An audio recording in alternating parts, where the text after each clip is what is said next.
We are live. Hello, everybody. This is Constance from Mysterious Galaxy. Tonight, I am here with Mags. Oh, and her lovely yellow notebook. And then she is going to be in conversation with Eric Smith. Eric Smith has written "Don't Read the Comments," and we are celebrating a new release with Sam Max for Conquest. I'm going to go ahead and let Eric take it away, but don't forget that if you want to purchase books, and I'm going to have a link pinned in the comment section for you. Also, if you have whatever questions you have, make sure that you put them in the comment section down below, and we will pass them along to our authors for them to answer for you. Yes. we will read those comments. Those comments are safe. They're okay. So yeah, hi everybody. I'm here streaming from Philadelphia with my toddler who is currently playing basketball over here. So I will be shifting back and forth a little bit. And Sam, I'm so excited to see you. Oh my gosh, it's so good to see you too. Normally we would be hanging out together at conventions all the time. I know. Life is different this year, so this is almost as good. It is. This is nice. I feel like the last event we did together was at that like Locust Comment. I think it was when your first book came out. Was it when? Oh my gosh. Yeah, that would have been like 5 years ago now, which is oh my goodness to think about. Yeah, totally. Well, it's funny. So that actually kind of brings me to my first question about Conquest and the process that kind of got you here. It's just everything I saw about Conquest as it was floating out there on the internet and we're talking about it was like you and other people saying like, you know, Sam Maggs's like debut novel. And I just remember being like so stunned because I'm like, I have like 5 books that Sam has written in my personal library and graphic novels and comics, and you're just so prolific. What made this like the first like novel for you, you know? Yeah, it's funny. I started working on Conquest back in 2016.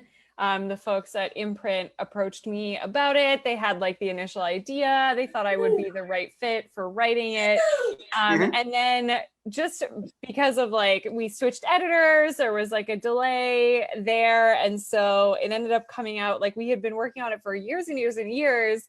And in that time, I had worked on several video games and I had done a bunch of comics and graphic novels and 5 nonfiction books, but I had not yet published like a fiction novel, which is so wild. And so, yeah, it still ended up being my first one when it came out on June 23rd. So it's only been out about a month and a day now. And yeah, I always felt like novels were the like crown jewel, like the most difficult or like specialist thing. So it was always the most nerve-wracking for me. Well, it's amazing and I love it. And I have to ask, so one of the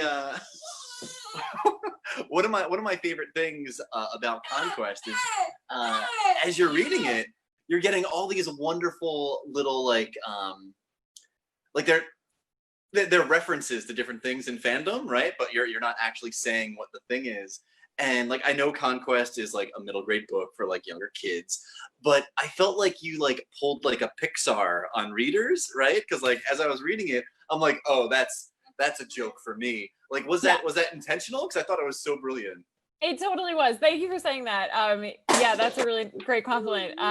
It definitely was. I wanted like parents or like adults who are reading it as well to be able to get something out of it. So, you know, changing the names of all the fandoms to things like just a little bit different, I thought could kind of be like its own scavenger hunt in and of itself, or even just, you know, things that happen at cons or in fandom that you have to be in it for a long time to recognize, like the types of people you meet or the interactions you have or the things that can happen at a con.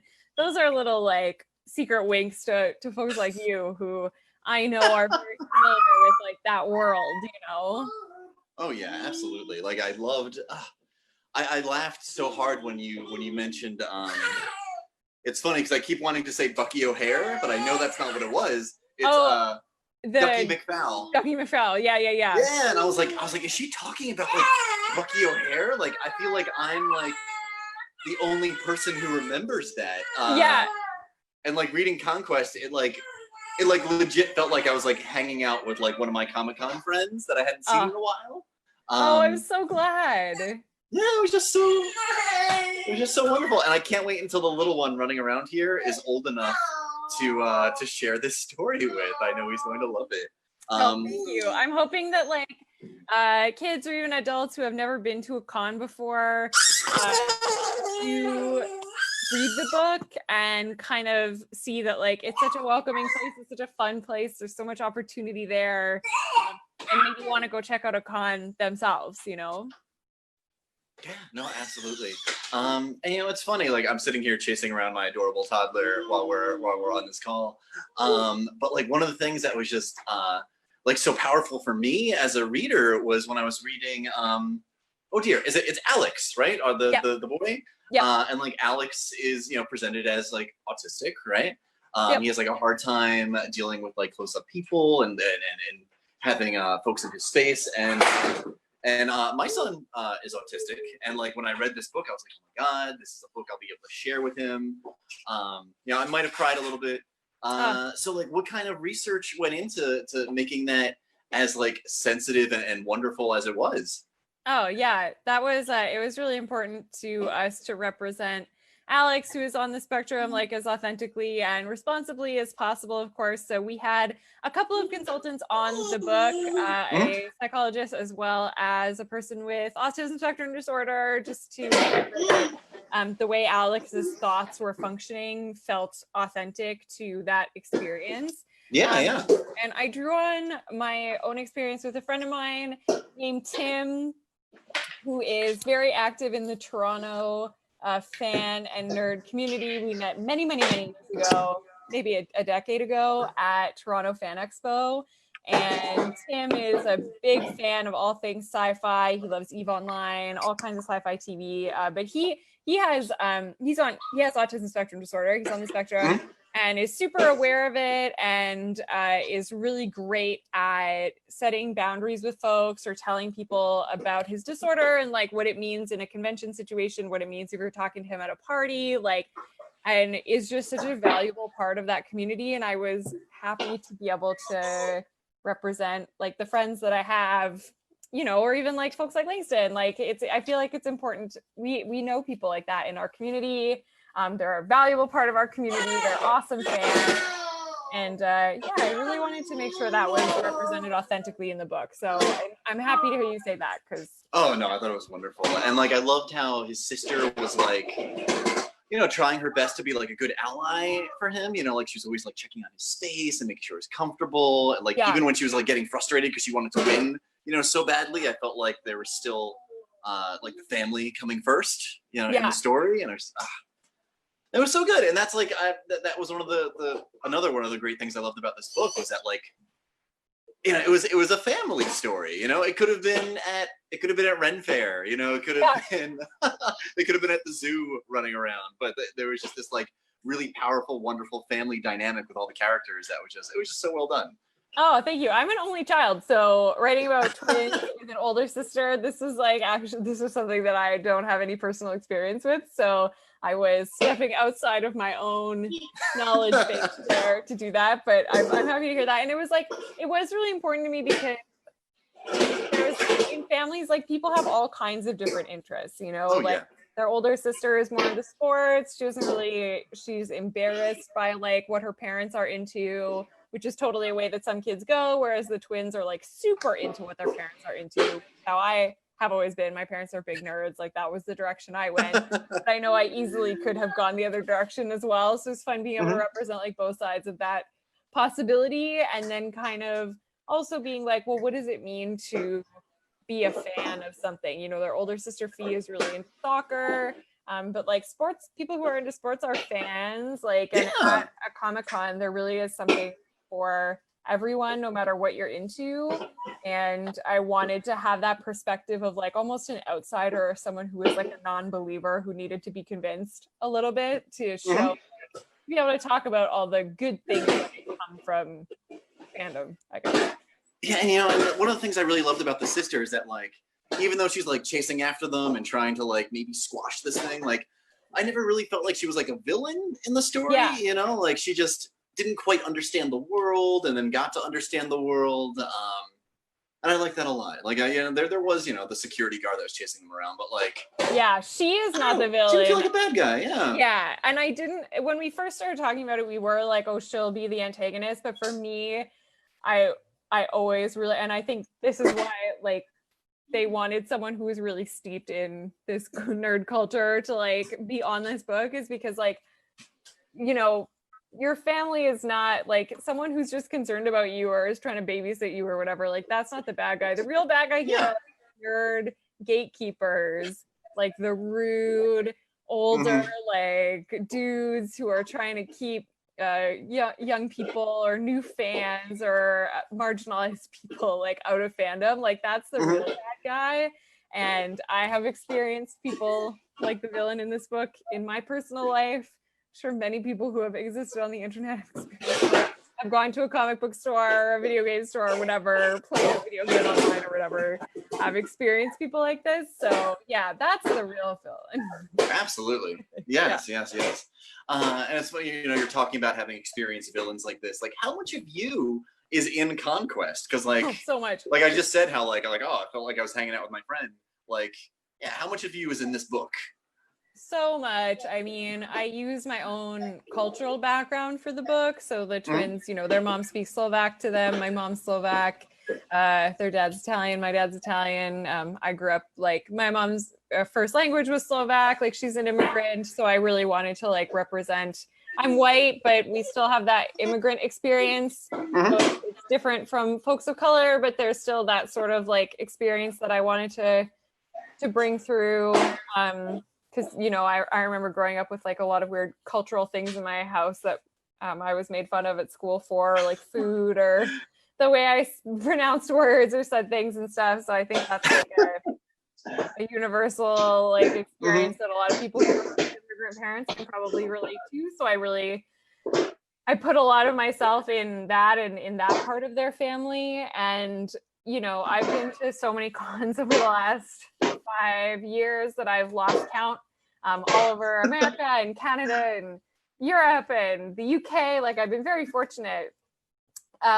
So there's a little bit of something from like every convention or every con experience, or friends that I've made at cons and colleagues, and all the professional people in the book are also call outs to like real life people you might meet if you go to a con, like real comic book artists or real people in Artist Alley and stuff like that. So yeah, there's a lot of everything that happens in the book is something that I have personally pretty much experienced. And the idea for the quest that they're on, the scavenger hunt that they're doing at Comic-Con, a lot of that I drew on my experience participating in a real worldwide scavenger hunt called Gishwez, which is No way. It's true. It's a charity scavenger hunt.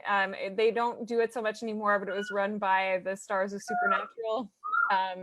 And you had to pay a fee to enter, and then all of the items, it doesn't take place at Comic-Con, it's like a week in March or whatever, but all the items are like basically impossible. You have this, like, you're trying to do all this wacky stuff, and I had so much fun participating in that. I'll never do it again in my life. One time was enough, but it was such a like bananas thing. And so a lot of the ideas for the quest items, stuff like that, I pulled from doing it. So I was thinking about in the plot of the book, they're trying to meet this celebrity. You've gone to all these conventions and all these cons. Like, what is your most memorable like celebrity Comic-Con moment? That's such a hard question. Or one of them, I guess, because you've had many. Yeah, I feel like I have a couple. I mean, I got to meet Stan Lee. I did a panel with Stan Lee a few years ago before he passed away, and that is very special to me, obviously, especially now that he's gone. So that's like objectively the coolest.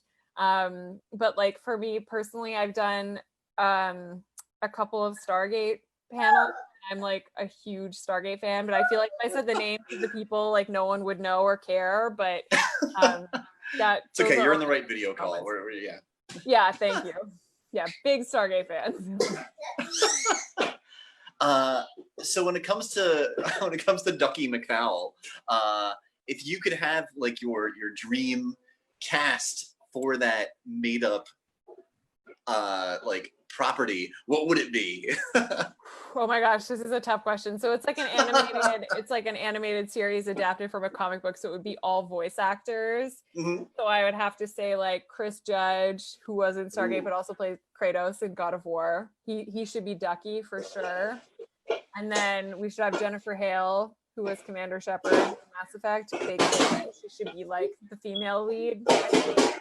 Yeah, and then we should just get all the Critical Role guys should be in there for sure. Like, let's get all the like Darren DePaul. Let's get all those like video game guys in there. Yeah, it'd be real fun. I think that's a great question. I would love that. That's wild. God of War. That's in the new God of War games. Right? Yes. AKA Dad of War. Like Dad of War. Oh my God. Yeah. I never thought a God of War game would make me cry, like, because it's just, I know all the other God of War games, you're just like beefy guy cutting things up. And in that game, it's just like, it's 48 hours of like being like, tell your son you love him. Like, there's this amazing phenomenon that's happening in video games now where all these dudes who have been making games for 20 years are like in their mid 40s now and they've had a child and they suddenly are like, I have to make games about having a son. Like, and so now there are all these like dad or like child like you see that with Last of Us as well. Like there's all these like child games now. Mm-hmm. It happens a lot when guys like have a daughter and they're like, women are people. Oh my God, let's make a women are people game. Like, so you're seeing that like, yeah, that child moment in video games right now, which is pretty funny because the industry is like growing. It's a very young industry, right? So it's just like the first wave of people have now had children and like you can see it. And once you see it, you can't unsee it. Like it's everywhere now. Which I think is good. Don't get me wrong, I'm into it. But more mom games. I would love some more mom games. Mom games. Yeah. So what's I guess what's next for you after Conquest? I know there's a lot. Yeah. So Conquest came out on June 23rd, and then my first young adult novel actually came out about a week ago. The Unstoppable Wasp, Built on Hope with Marvel Press. So that was really fun, getting to write a superhero book. I loved that. And then I have 4 more books coming out in the next few months. No big deal. It's all right. Yeah. 6 books in a year, Whatever. In October, I wrote a manga adaptation of Rainbow Rowell's YA novel Fangirl, which was very fun. I'd never written a manga before. We have a very talented Korean artist, Gabby Nam, working on that right now. The art, it was such a blast creating a manga. I love the art form, so that was really fun. And also in February, I have a second all new updated edition of Fangirl's Guide coming out called The Fangirl's Guide to the Universe, with all new illustrations by Ken Good and a companion like journal, like fill-inable kind of journal called The Fangirl's Journal. So you can pick both of those up. And then in February, my first original graphic novel is coming out, co-created with Kendra Wells, who is like an incredibly talented artist. So lucky to work with them, about gay lady pirates based on a true story in the 17th century, or in the 1700s rather. So that was really fun. Love a gay pirate. I'm gonna have like a wildly big Sam Maggs shelf in my house. It's fantastic. I feel the same about my Eric Smith collection. I have my Mags page and Don't Read the Comments is like in a place of honor on my shelf because I'm so touched by that. And yeah, you're crushing it. So you had Don't Read the comments come out. What are you like? What are you working on right now? You have your anthology as well. Yeah, you're busy all the time too. So I have that fun anthology coming out next year with Candlewick, Battle of the Bands. It's 18 different authors, all telling a story from the perspective of a different kid at one high school's Battle of the Bands night. So the whole book takes place pretty much in a day, and it's a lot of fun. And then I have a book called You Can Go Your Own Way that's coming out next year as well, about a teen boy who gets snowed inside his deceased father's pinball arcade that he's trying to save, and the teen girl whose dad is trying to take it over. It's sort of like a 80s movie, old man trying to take down the youth center kind of plot. Except I love that. Yeah, sounds so good. Right now, my adorable child, that banging everyone's been hearing, has been stacking all of my soda cans around me. It looks like he's drinking the soda, but he isn't.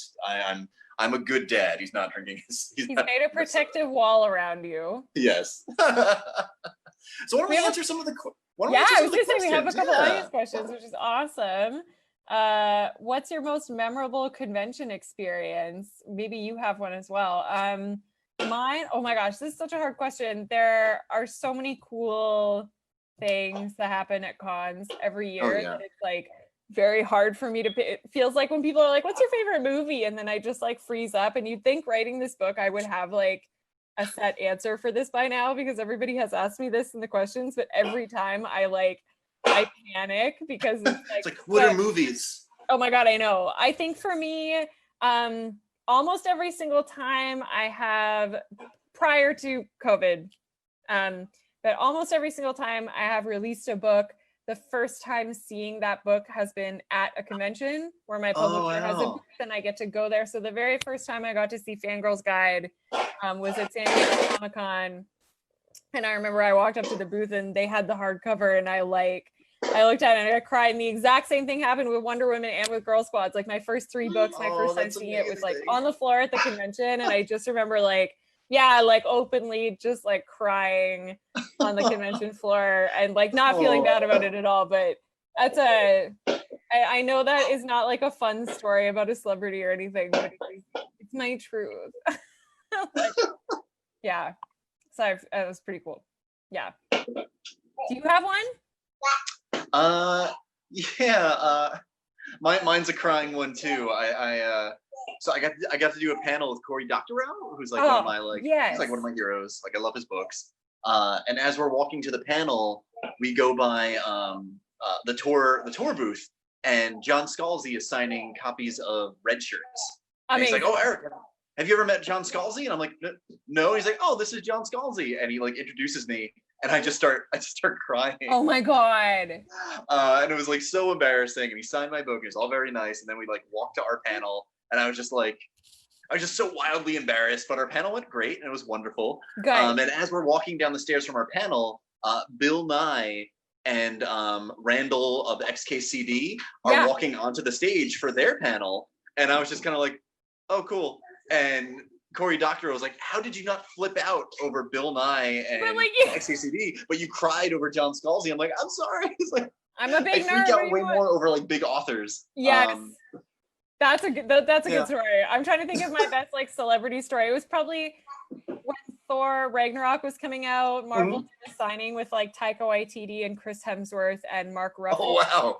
And I knew somebody at the booth and they snuck me in for it. I don't use my clout a lot, but I was like, this is it.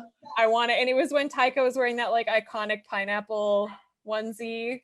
Oh, amazing. So I like shook his hand. That was cool. And I shook Chris Hemsworth's hand, and his biceps were the size of my like face. His eyes were so blue, and I was like, holy shit. And then I got to Mark Ruffalo, and he was like signing my poster or whatever. And I was just like, Mark Ruffalo, like, I just want to say thank you so much for all the like activism you do. It's so inspiring to see someone with a big profile like speak out for people. And he stopped signing, and he looked up, and he took both of my hands, and he looked me in the eye, and he said, "No, thank you. It takes all of us." And I was like, Chris Hemsworth, who? I don't know. Like Mark Ruffalo's the man. Like I just was like, ah. Oh, that's amazing. That's probably my best celebrity. Oh yeah, what a hero. Oh, that's awesome. Yeah. I went to pick up food on the day Unstoppable Wasp came out. This is like a week ago. I was like, we're gonna celebrate. Like I'm gonna get takeout, like curbside pickup. I'm from Toronto. My favorite restaurant in Toronto, I discovered has a location in LA, and I was like, I'm gonna go get food there. It was like on the other side of the city, which in LA means like a 40-minute drive. But I was like, I'm celebrating book release, whatever. We got in the car, we drove there, and I was like waiting to get my pizza outside this restaurant, and this guy was on a bike, like this random guy, and he pulled up next to me and he took his mask off, and I was like, already I hate this. And he was like, "Hey, what's the name of the guy who plays Thor?" And I was like, what? And I had my mask on, and so very loudly I said, "You mean Chris Hemsworth?" And the guy on the bike like looked around my shoulder, and I turned around, and at the table directly behind me, looking at me like very unimpressed, was Chris Hemsworth. And I was like, oh my God, I'm so sorry. And I just like turned around because like he did not look happy to be like outed loudly. He was just like drinking a glass of wine like at a table on the street. I was like, oh my God. And I ran away. I just ran. I had to come back. Oh my God, that's like this, like that is mortified. hilarious. Mortified. LA. So weird things happen. Oh my here. goodness. But I was blessed on that day. I released a Marvel book. I feel like I was blessed on that day from like the God of Thunder. Blessed with a Hemsworth. I love it. I love it. I think I saw another question come in. Who is your favorite character to write in Conquest? Great question. I think it was Alex, actually. Alex, the twin brother who has ASD. He just like, it was such an interesting perspective to write from. And also I have anxiety, I have really like clinical anxiety. And so a lot of Alex's like obviously anxiety and autism spectrum are sort of very, very different things, but a lot of Alex's reactions and in talking to our consultants, a lot of the way that Alex feels like overstimulated or overwhelmed by crowds, I felt like writing that came to me very easily, because I too get very like overwhelmed or overstimulated really, really easily and kind of like shut down for different reasons, of course. His is triggered by like proximity to other people or crowds or overstimulation. Mine is often like if there's too many things happening all at once, or if I have like a lot of work pressure or whatever, I just get really paralyzed and shut down. But it was that same kind of like, the output was kind of the same, even though the stimulus or like the reason for it was different. So I had a lot of fun writing a character with like who felt that way, because I felt like, yeah, a lot of people probably feel, if not the same way, you know, can relate to that or like feel similarly. So that was kind of, it was cool to be able to write that. I had a lot of fun with that. Yeah. And again, I just love the representation there, and like that duality of like wanting to be in a place so badly with all the stuff that you care about, but at the same time, that place makes you so uncomfortable. Yeah. That's also something that's just relatable on a level that just doesn't have to do with, you know, ADS. It has to do with just honestly just being a woman in comics and the geek scene, you know, like, yeah, Sam, you're so great. Oh, get on me here. Yeah, no, totally. I mean, like, we all are sort of putting ourselves in a difficult position. I think about that all the time as like someone with a very marginal profile, but like who writes about topics like feminism or like you know, things that sometimes people don't like that you talk about. You know, I very publicly am like, here's the location at which I will be on a stage, like you can find me there, you know what I mean? Like that's a little, as I get older, I start to think about the fact that that's a lot of people aren't like, celebrities aren't like, here's where you can find me, other than conventions all the time, you know what I mean? So it's definitely like an interesting space to be in. But a lot of people talk to me about like, oh, when we talk about stuff like this, or it's like the internet, it's so bad, like so much bad stuff happens, it's so bad. But like for me, the number of like bad experiences I had on the internet are so few and far between compared to all of the amazing experiences, friendships, job opportunities, like all of the amazing stuff. Like you and I met online. I've met like all of my best friends online. I've gotten literally every job basically I've ever gotten through Twitter. Like the upsides to being online in fandom are like so far, and to being at a convention are so outweigh like any potential negativity.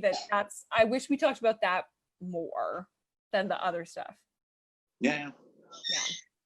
Okay, what scene was the hardest to write, and which one brought you the most joy? Ooh, this is a good question. The one that brought me the most joy was writing when the bad guy, this like nerd gatekeeper, finally gets like shut down, and everyone like cheers as he's like dragged out of the room because he sucks so bad. That was like a little bit of wish fulfillment for me, I think. I really enjoyed having him get his. That was a lot of fun for me. And probably the scene I struggled with the most were the scenes between Fee, their older sister Fee, and Rowan, who is the girl she meets at the convention. and like ends up kind of getting a crush on, who introduces her to all the like great stuff about nerddom, because I've never written like a romance or anything romantic before. My POV character in WASP is Ace. I tend to write Ace character. I've written like in games, I have done the same as well. And I've never tried to write like I'm having a crush on someone before. And I don't know if this is because I was raised like really religious or whatever, but I always feel like like when I do it, like someone's looking over my shoulder who's gonna be like, oh my gosh, like whatever. I don't know. I just like, I mean, I don't think there's any problem with it. Like I read all kinds of like awful, not awful, but like very inappropriate fan fiction, and like, you know, it's great. I love romance novels and I love all that stuff, but writing it myself, for some reason, it feels like so cringy when I'm doing it. I need to practice, I think, is the answer. So writing that crush moment was like very hard for me. I've never talked about that before. I actually don't know why that is. I never like talked about boys growing up or girls since I realized that bisexual people were real. Yeah, so I feel like I need to like come out of my shell there. That's maybe like a challenge for me in future books. What do you want readers to take away from Conquest, particularly tween readers? This is a great question. For me, the biggest thing with Conquest is just for people to know that you will be your absolute happiest when you are the most authentic version of yourself, and hiding who you are or pretending to be something that you're not in order to fit in is never the right way.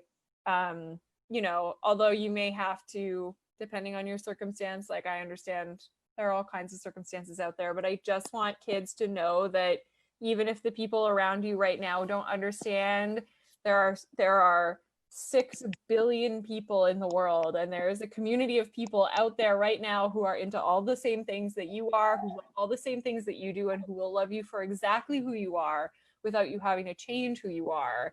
And fandom is a great place to find that community, because as a nerd, sometimes we can struggle with like interpersonal connections. I know I do. Like I put on a brave face, but I'm like a hardcore introvert. I'm very awkward socially in real life, but with fandom, you immediately have like an icebreaker. You're sitting next to someone at that panel, you automatically know you have something in common. If you're at Comic-Con together, if you're online in like a fan community, you immediately have that connection. You don't have to go out of your way to figure out what to talk about, or like, oh my God, what do we have in common? Like you automatically have something in common, and it's a great like starting ground for friendship. And I just like, I so encourage kids to embrace who they are and what makes them special, and to seek out other people who love those things too. And I don't know, fandom has been so good for me and for, you know, my social life and my career and my personal life and everything. So yeah, it's a really special thing, I think. So that's my message. It's a good message. I don't know. Yeah, that's a great question. Thank you. This was so much fun, Eric. I know. Sorry, I'm a little harried running around. But, no, you're good. I totally understand.